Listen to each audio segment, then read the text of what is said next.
Hello, detectives. I have another marvellous mystery for you today from Arthur Conan Doyle. Sherlock Holmes and A Case of Identity.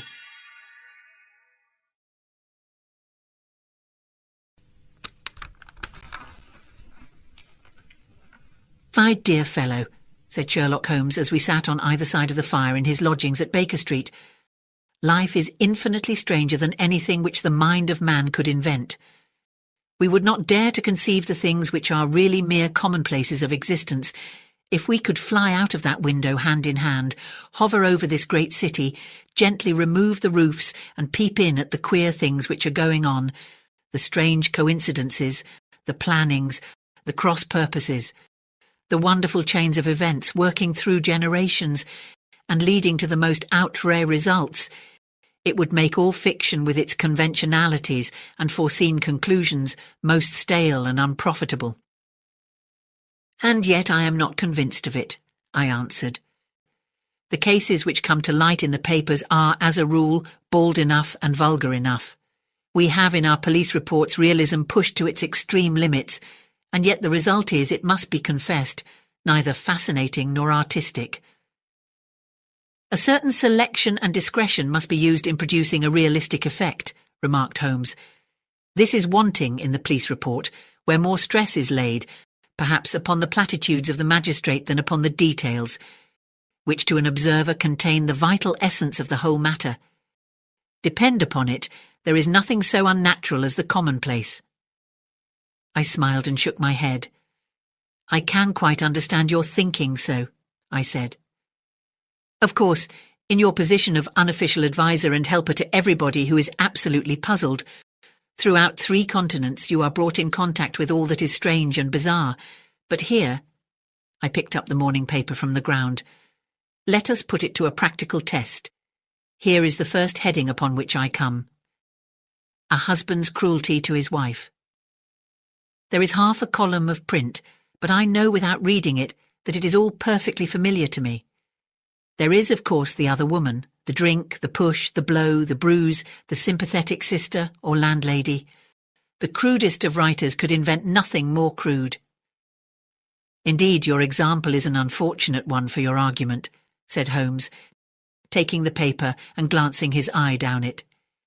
"This is the Dundas separation case, and as it happens, I was engaged in clearing up some small points in connection with it. The husband was a teetotaler. There was no other woman, and the conduct complained of was that he had drifted into the habit of winding up every meal by taking out his false teeth and hurling them at his wife, which, you will allow, is not an action likely to occur to the imagination of the average storyteller. Take a pinch of snuff, Doctor, and acknowledge that I have scored over you in your example." He held out his snuff-box of old gold, with a great amethyst in the centre of the lid. Its splendour was in such contrast to his homely ways and simple life that I could not help commenting upon it. "Ah," said he, "I forgot that I had not seen you for some weeks. It is a little souvenir from the King of Bohemia in return for my assistance in the case of the Irene Adler papers." "And the ring?" I asked, glancing at a remarkable brilliant which sparkled upon his finger. "It was from the reigning family of Holland, though the matter in which I served them was of such delicacy that I cannot confide it even to you, who have been good enough to chronicle 1 or 2 of my little problems." "And have you any on hand just now?" I asked with interest. "Some 10 or 12, but none which present any feature of interest.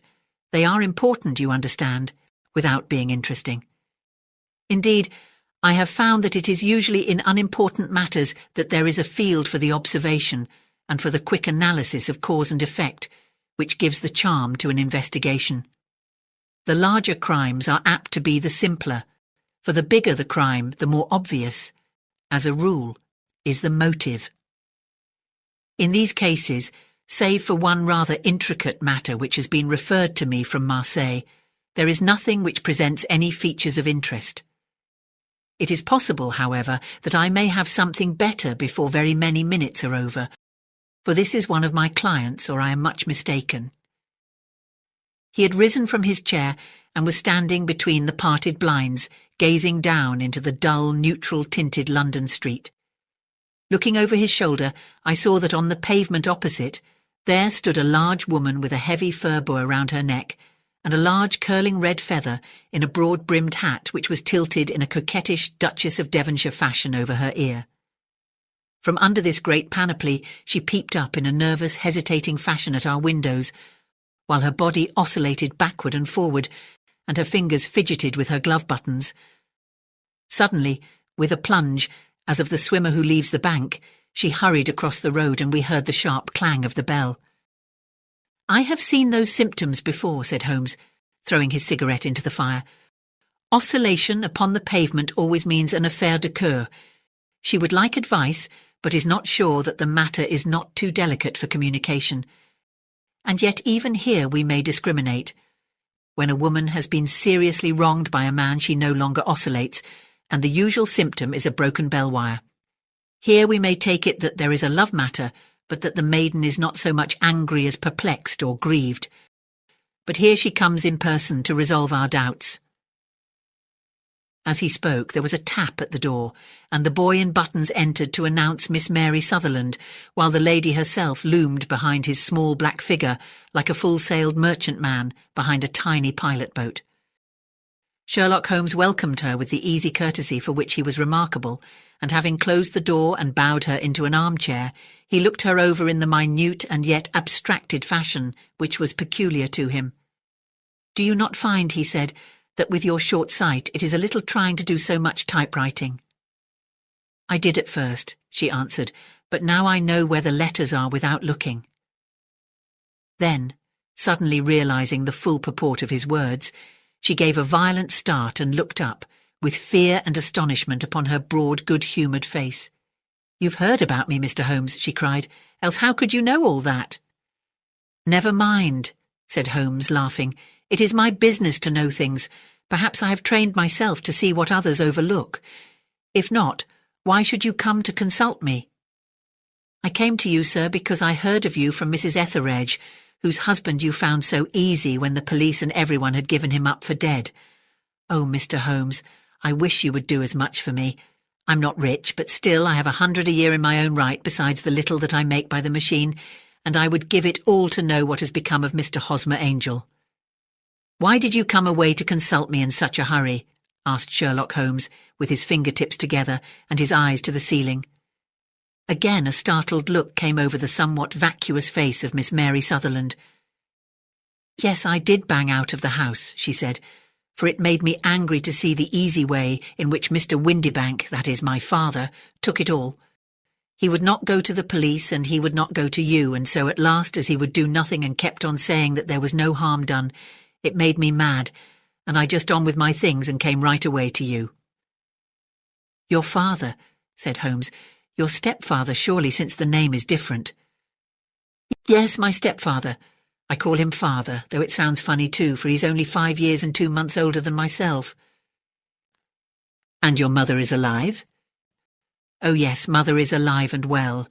I wasn't best pleased, Mr. Holmes, when she married again so soon after father's death, and a man who was nearly 15 years younger than herself. Father was a plumber in the Tottenham Court Road, and he left a tidy business behind him, which mother carried on with Mr. Hardy, the foreman. But when Mr. Windibank came, he made her sell the business, for he was very superior, being a traveller in wines. They got £4,700 for the goodwill and interest, which wasn't near as much as father could have got if he had been alive." I had expected to see Sherlock Holmes impatient under this rambling and inconsequential narrative, but on the contrary, he had listened with the greatest concentration of attention. "Your own little income," he asked, "does it come out of the business?" "Oh no, sir, it is quite separate and was left me by my Uncle Ned in Auckland. It is in New Zealand stock, paying 4.5%. £2,500 was the amount, but I can only touch the interest." "You interest me extremely," said Holmes, "and since you draw so large a sum as 100 a year, with what you earn into the bargain, you no doubt travel a little and indulge yourself in every way. I believe that a single lady can get on very nicely upon an income of about £60. "I could do with much less than that, Mr. Holmes, But you understand that as long as I live at home, I don't wish to be a burden to them, and so they have the use of the money just while I'm staying with them. Of course, that is only just for the time. Mr. Windybank draws my interest every quarter and pays it over to Mother, and I find that I can do pretty well with what I earn at typewriting. It brings me 2p a sheet, and I can often do from 15 to 20 sheets in a day. You have made your position very clear to me, said Holmes. This is my friend Dr. Watson, before whom you can speak as freely as before myself. Kindly tell us now all about your connection with Mr. Hosmer Angel. A flush stole over Miss Sutherland's face, and she picked nervously at the fringe of her jacket. I met him first at the gasfitters' ball, she said. They used to send Father tickets when he was alive, and then afterwards they remembered us and sent them to Mother. Mr. Windybank did not wish us to go. He never did wish us to go anywhere. He would get quite mad if I wanted so much as to join a Sunday school treat. But this time I was set on going, and I would go, for what right had he to prevent? He said the folk were not fit for us to know when all Father's friends were to be there. And he said that I had nothing fit to wear, when I had my purple plush that I had never so much as taken out of the drawer. At last, when nothing else would do, he went off to France upon the business of the firm. But we went, Mother and I, with Mr. Hardy, who used to be our foreman, and it was there I met Mr. Hosmer Angel. I suppose, said Holmes, that when Mr. Windybank came back from France, he was very annoyed at your having gone to the ball. Oh, well, he was very good about it. He laughed, I remember, and shrugged his shoulders and said there was no use denying anything to a woman, for she would have her way. I see. Then at the gasfitters' ball you met, as I understand, a gentleman called Mr. Hosmer Angel. Yes, sir, I met him that night, and he called next day to ask if we had got home all safe, and after that we met him. That is to say, Mr. Holmes, I met him twice for walks. But after that Father came back again, and Mr. Hosmer Angel could not come to the house any more. No? Well, you know Father didn't like anything of the sort. He wouldn't have any visitors if he could help it, and he used to say that a woman should be happy in her own family circle. But then, as I used to say to Mother, a woman wants her own circle to begin with, and I had not got mine yet. But how about Mr. Hosmer Angel? Did he make no attempt to see you? Well, Father was going off to France again in a week, and Hosmer wrote and said that it would be safer and better not to see each other until he had gone. We could write in the meantime, and he used to write every day. I took the letters in the morning, so there was no need for Father to know. Were you engaged to the gentleman at this time? Oh, yes, Mr. Holmes. We were engaged after the first walk that we took. Hosmer, Mr. Angel, was a cashier in an office in Leadenhall Street, and— What office? That's the worst of it, Mr. Holmes, I don't know. Where did he live, then? He slept on the premises. And you don't know his address? No, except that it was Leadenhall Street. Where did you address your letters, then? To the Leadenhall Street post office, to be left till called for. He said that if they were sent to the office, he would be chaffed by all the other clerks about having letters from a lady. So I offered to typewrite them like he did his, but he wouldn't have that, for he said that when I wrote them they seemed to come from me, but when they were typewritten he always felt that the machine had come between us. That will just show you how fond he was of me, Mr. Holmes, and the little things that he would think of. It was most suggestive, said Holmes. It has long been an axiom of mine that the little things are infinitely the most important. Can you remember any other little things about Mr. Hosmer Angel? He was a very shy man, Mr. Holmes. He would rather walk with me in the evening than in the daylight, for he said that he hated to be conspicuous. Very retiring and gentlemanly he was. Even his voice was gentle. He'd had the quinsy and swollen glands when he was young, he told me, and it had left him with a weak throat and a hesitating, whispering fashion of speech. He was always well-dressed, very neat and plain, but his eyes were weak just as mine are, and he wore tinted glasses against the glare. Well, and what happened when Mr. Windybank, your stepfather, returned to France? Mr. Hosmer Angel came to the house again and proposed that we should marry before Father came back. He was in dreadful earnest and made me swear, with my hands on the testament, that whatever happened I would always be true to him. Mother said he was quite right to make me swear, and that it was a sign of his passion. Mother was all in his favour from the first, and was even fonder of him than I was. Then, when they talked of marrying within the week, I began to ask about Father. But they both said never to mind about Father, but just to tell him afterwards, and Mother said she would make it all right with him. I didn't quite like that, Mr. Holmes. It seemed funny that I should ask his leave, as he was only a few years older than me, but I didn't want to do anything on the sly. So I wrote to Father at Bordeaux, where the company has its French offices. But the letter came back to me on the very morning of the wedding. It missed him then? Yes, sir, for he had started to England just before it arrived. That was unfortunate. Your wedding was arranged then for the Friday. Was it to be in church? Yes, sir, but very quietly. It was to be at St. Saviour's near King's Cross, and we were to have breakfast afterwards at the St. Pancras Hotel. Hosmer came for us in a hansom, but as there were two of us, he put us both into it, and stepped himself into a four-wheeler, which happened to be the only other cab in the street. We got to the church first, and when the four-wheeler drove up, we waited for him to step out, but he never did. And when the cabman got down from the box and looked, there was no one there. The cabman said that he could not imagine what had become of him, for he had seen him get in with his own eyes. That was last Friday, Mr. Holmes, and I have never seen or heard anything since then to throw any light upon what became of him. It seems to me that you have been very shamefully treated, said Holmes. Oh, no, sir. He was too good and kind to leave me so. Why, all the morning he was saying to me that, whatever happened, I was to be true, and that even if something quite unforeseen occurred to separate us, I was always to remember that I was pledged to him, and that he would claim his pledge sooner or later. It seemed strange talk for a wedding morning, but what has happened since gives a meaning to it. Most certainly it does. Your own opinion is, then, that some unforeseen catastrophe has occurred to him. Yes, sir. I believe that he foresaw some danger, or else he would not have talked so. And then I think that what he foresaw happened. But you have no notion as to what it could have been. None. One more question. How did your mother take the matter? She was angry and said that I was never to speak of the matter again. And your father, did you tell him? Yes, and he seemed to think with me that something had happened and that I should hear of Hosmer again. As he said, what interest could anyone have in bringing me to the doors of the church and then leaving me? Now, if he had borrowed my money, or if he had married me and got my money settled on him, there might be some reason, but Hosmer was very independent about money, and never would look at a shilling of mine. And yet, what could have happened, and why could he not write? Oh, it drives me half mad to think of it, and I can't sleep a wink at night. She pulled a little handkerchief out of her muff and began to sob heavily into it. I shall glance into the case for you, said Holmes, rising, and I have no doubt that we shall reach some definite result.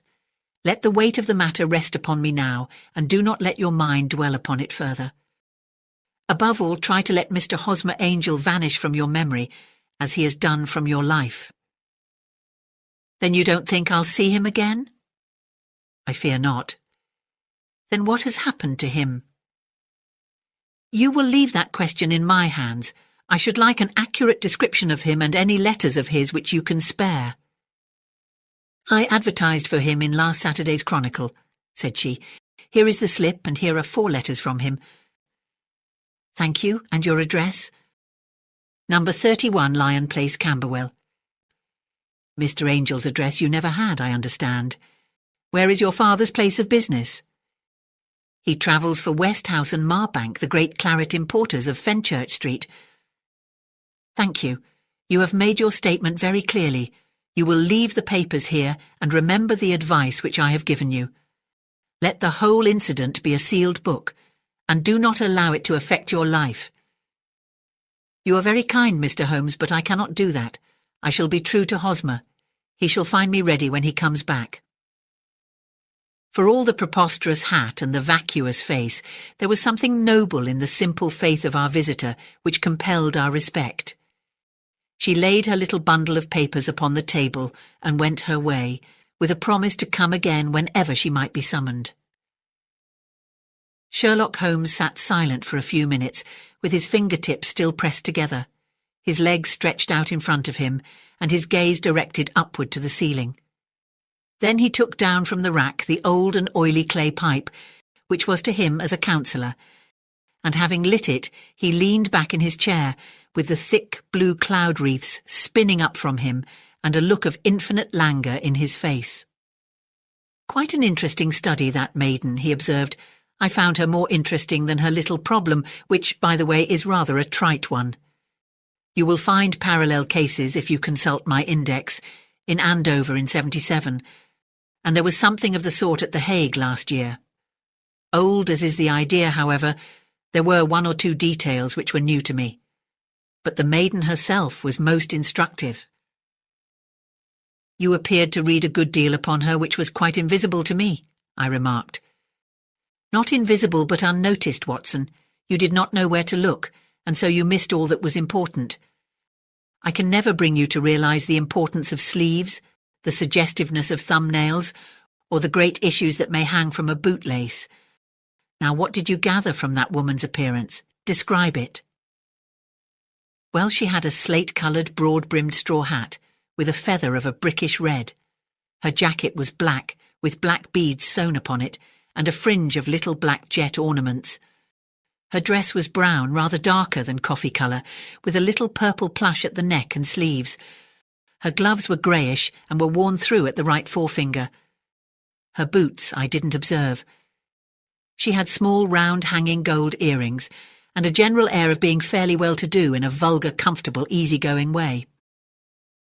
Sherlock Holmes clapped his hands softly together and chuckled. "Upon my word, Watson, you are coming along wonderfully. You have really done very well indeed. It is true that you have missed everything of importance, but you have hit upon the method, and you have a quick eye for colour. Never trust to general impressions, my boy, but concentrate yourself upon details. My first glance is always at a woman's sleeve. In a man it is perhaps better first to take the knee of the trouser. As you observe, this woman had plush upon her sleeves, which is a most useful material for showing traces. The double line a little above the wrist, where the typewriter presses against the table, was beautifully defined. The sewing machine of the hand type leaves a similar mark, but only on the left arm, and on the side of it farthest from the thumb, instead of being right across the broadest part, as this was. I then glanced at her face, and, observing the dint of a pince-nez at either side of her nose, I ventured a remark upon short sight and typewriting, which seemed to surprise her. It surprised me, but surely it was obvious. I was then much surprised and interested on glancing down to observe that, though the boots which she was wearing were not unlike each other, they were really odd ones, the one having a slightly decorated toe cap, and the other a plain one. One was buttoned only in the 2 lower buttons out of 5, and the other at the 1st, 3rd, and 5th. Now, when you see that a young lady, otherwise neatly dressed, has come away from home with odd boots, half-buttoned, it is no great deduction to say that she came away in a hurry." "And what else?" I asked, keenly interested, as I always was, by my friend's incisive reasoning. I noted, in passing, that she had written a note before leaving home but after being fully dressed. You observed that her right glove was torn at the forefinger, but you did not apparently see that both glove and finger were stained with violet ink. She had written in a hurry, and dipped her pen too deep. It must have been this morning, or the mark would not remain clear upon the finger. All this is amusing, though rather elementary, but I must go back to business, Watson. Would you mind reading me the advertised description of Mr. Hosmer Angel?" I held the little printed slip to the light. "Missing," it said, "on the morning of the 14th, a gentleman named Hosmer Angel, about 5 feet 7 inches in height, strongly built, sallow complexion, black hair, little bald in the centre, bushy, black side whiskers and moustache, tinted glasses, slight infirmity of speech, was dressed when last seen in black frock coat faced with silk, black waistcoat, gold Albert chain, and grey Harris tweed trousers with brown gaiters over elastic-sided boots. Known to have been employed in an office in Leadenhall Street." "That will do," said Holmes, As to the letters, he continued, glancing over them, they are very commonplace, absolutely no clue in them to Mr. Angel, save that he quotes Balzac once. There is one remarkable point, however, which will no doubt strike you. They are typewritten, I remarked. Not only that, but the signature is typewritten. Look at the neat little Hosmer Angel at the bottom. There is a date, you see, but no superscription except Leadenhall Street, which is rather vague. The point about the signature is very suggestive. In fact, we may call it conclusive. Of what? My dear fellow, is it possible you do not see how strongly it bears upon the case? I cannot say that I do unless it were that he wished to be able to deny his signature if an action for breach of promise were instituted. No, that was not the point. However, I shall write 2 letters, which should settle the matter. One is to a firm in the city, the other is to the young lady's stepfather, Mr. Windibank, asking him whether he could meet us here at 6 o'clock tomorrow evening. It is just as well that we should do business with the male relatives. And now, Doctor, we can do nothing until the answers to those letters come, so we may put our little problem upon the shelf for the interim. I had had so many reasons to believe in my friend's subtle powers of reasoning and extraordinary energy in action that I felt that he must have some solid grounds for the assured and easy demeanour with which he treated the singular mystery which he had been called upon to fathom. Once only had I known him to fail, in the case of the King of Bohemia and of the Irene Adler photograph. But when I looked back to the weird business of the Sign of 4 and the extraordinary circumstances connected with the study in scarlet, I felt that it would be a strange tangle indeed which he could not unravel. I left him then, still puffing at his black clay pipe, with the conviction that when I came again on the next evening, I would find that he held in his hands all the clues which would lead up to the identity of the disappearing bridegroom of Miss Mary Sutherland. A professional case of great gravity was engaging my own attention at the time, and the whole of next day I was busy at the bedside of the sufferer. It was not until close upon 6 o'clock that I found myself free and was able to spring into a hansom and drive to Baker Street, half afraid that I might be too late to assist at the denouement of the little mystery. I found Sherlock Holmes alone, however, half asleep, with his long, thin form curled up in the recesses of his armchair. A formidable array of bottles and test tubes, with the pungent, cleanly smell of hydrochloric acid, told me that he had spent his day in the chemical work, which was so dear to him. "Well, have you solved it?" I asked as I entered. "Yes, it was the bisulfate of baryta." No, the mystery!" I cried. "Oh, that! I thought of the salt that I have been working upon. There was never any mystery in the matter, though, as I said yesterday, some of the details are of interest. The only drawback is that there is no law, I fear, that can touch the scoundrel. Who was he, then, and what was his object in deserting Miss Sutherland?" The question was hardly out of my mouth, and Holmes had not yet opened his lips to reply, when we heard a heavy footfall in the passage and a tap at the door. "This is the girl's stepfather, Mr. James Windibank," said Holmes. "He has written to me to say that he would be here at 6. Come in." The man who entered was a sturdy, middle-sized fellow, some 30 years of age, clean-shaven and sallow-skinned, with a bland, insinuating manner and a pair of wonderfully sharp and penetrating grey eyes. He shot a questioning glance at each of us, placed his shiny top hat upon the sideboard, and with a slight bow sidled down into the nearest chair. "Good evening, Mr. James Windibank," said Holmes. "I think that this typewritten letter is from you, in which you made an appointment with me for 6 o'clock. "Yes, sir. I'm afraid that I am a little late, but I am not quite my own master, you know. I'm sorry that Miss Sutherland has troubled you about this little matter, for I think it is far better not to wash linen of the sort in public. It was quite against my wishes that she came, but she is a very excitable, impulsive girl, as you may have noticed, and she is not easily controlled when she has made up her mind on a point. Of course, I did not mind you so much as you are not connected with the official police, but it is not pleasant to have a family misfortune like this noised abroad. Besides, it is a useless expense, for how could you possibly find this Hosmer Angel?" "On the contrary," said Holmes quietly, "I have every reason to believe that I will succeed in discovering Mr. Hosmer Angel." Mr. Windibank gave a violent start and dropped his gloves. "I am delighted to hear it," he said. "It is a curious thing," remarked Holmes, "that a typewriter has really quite as much individuality as a man's handwriting. Unless they are quite new, no two of them write exactly alike. Some letters get more worn than others, and some wear only on one side. Now you remark in this note of yours, Mr. Windibank, that in every case there is some little slurring over of the E and a slight defect in the tail of the R. There are 14 other characteristics, but those are the more obvious. We do all our correspondence with this machine at the office, and no doubt it is a little worn," our visitor answered, glancing keenly at Holmes with his bright little eyes. "Now I will show you what is really a very interesting study, Mr. Windibank," Holmes continued. "I think of writing another little monograph some of these days on the typewriter and its relation to crime. It is a subject to which I have devoted some little attention. I have here 4 letters which purport to come from the missing man. They are all typewritten. In each case, not only are the E's slurred and the R's tailless, but you will observe, if you care to use my magnifying lens, that the 14 other characteristics to which I have alluded are there as well." Mr. Windibank sprang out of his chair and picked up his hat. "I cannot waste time over this sort of fantastic talk, Mr. Holmes," he said.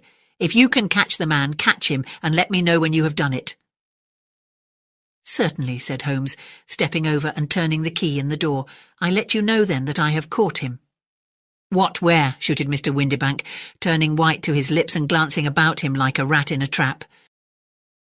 "Oh, it won't do. Really it won't," said Holmes suavely. "There is no possible getting out of it, Mr. Windibank. It is quite too transparent, and it was a very bad compliment when you said that it was impossible for me to solve so simple a question. That's right. Sit down and let us talk it over." Our visitor collapsed into a chair with a ghastly face and a glitter of moisture on his brow. It's not actionable," he stammered. "I am very much afraid that it is not. But between ourselves, Windibank, it was as cruel and selfish and heartless a trick in a petty way as ever came before me. Now let me just run over the course of events, and you will contradict me if I go wrong." The man sat huddled up in his chair with his head sunk upon his breast, like one who is utterly crushed. Holmes stuck his feet up on the corner of the mantelpiece, and leaning back with his hands in his pockets began talking, rather to himself as it seemed than to us. "The man married a woman very much older than himself for her money," said he, "and he enjoyed the use of the money of the daughter as long as she lived with them. It was a considerable sum for people in their position, and the loss of it would have made a serious difference. It was worth an effort to preserve it. The daughter was of a good, amiable disposition, but affectionate and warm-hearted in her ways, so that it was evident that with her fair personal advantages and her little income she would not be allowed to remain single long. Now her marriage would mean, of course, the loss of 100 a year, so what does her stepfather do to prevent it? He takes the obvious course of keeping her at home and forbidding her to seek the company of people of her own age.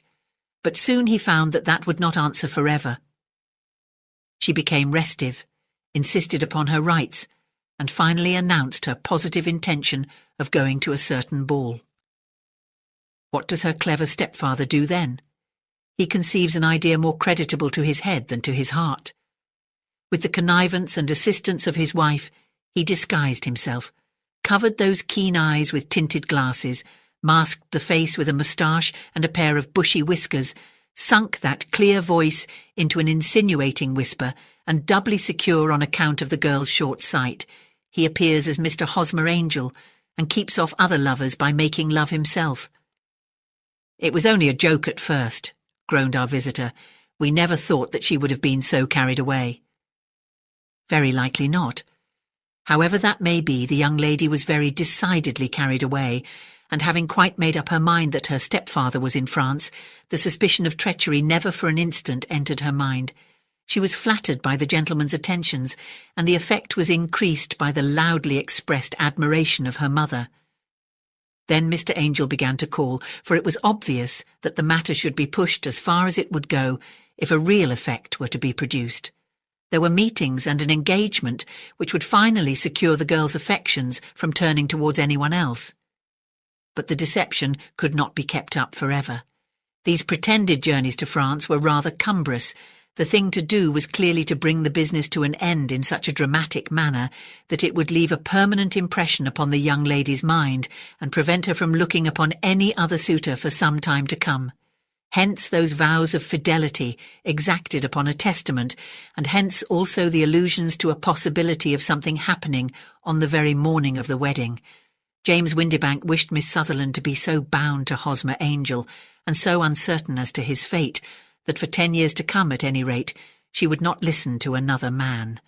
As far as the church door he brought her, and then, as he could go no farther, he conveniently vanished away by the old trick of stepping in at one door of a four-wheeler and out at the other. I think that was the chain of events, Mr. Windibank. Our visitor had recovered something of his assurance while Holmes had been talking, and he rose from his chair now with a cold sneer upon his pale face. "It may be so, or it may not, Mr. Holmes," said he, "but if you are so very sharp, you ought to be sharp enough to know that it is you who are breaking the law now, and not me. I have done nothing actionable from the first, but as long as you keep that door locked, you lay yourself open to an action for assault and illegal constraint."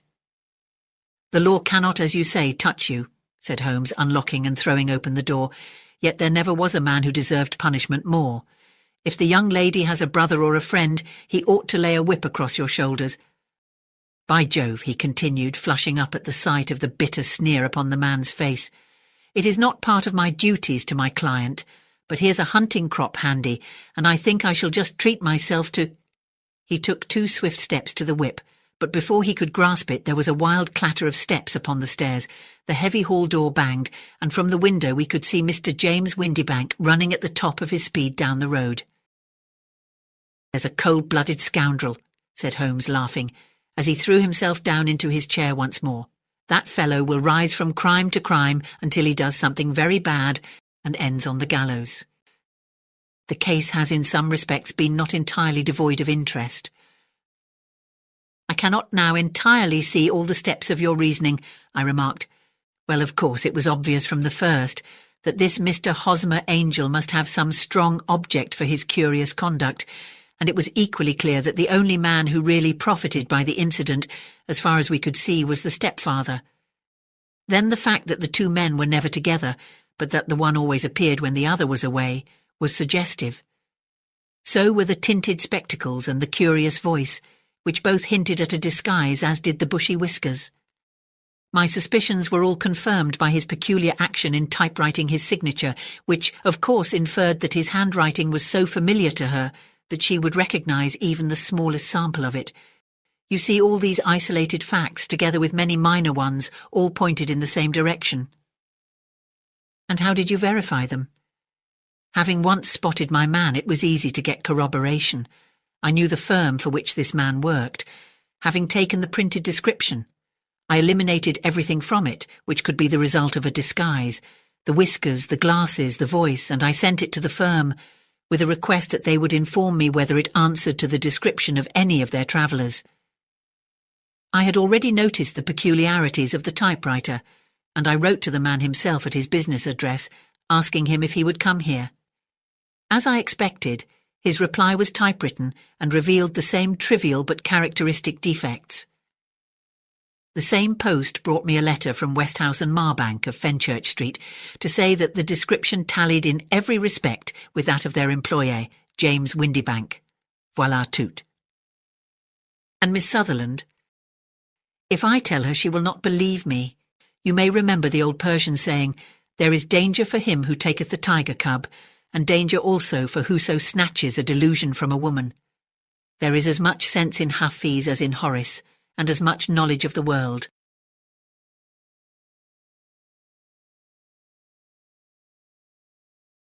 Thank you for listening. I do hope that you enjoyed this audiobook. And if you did, please click the like button, subscribe for more stories, and check out my channel for your next terrific tale.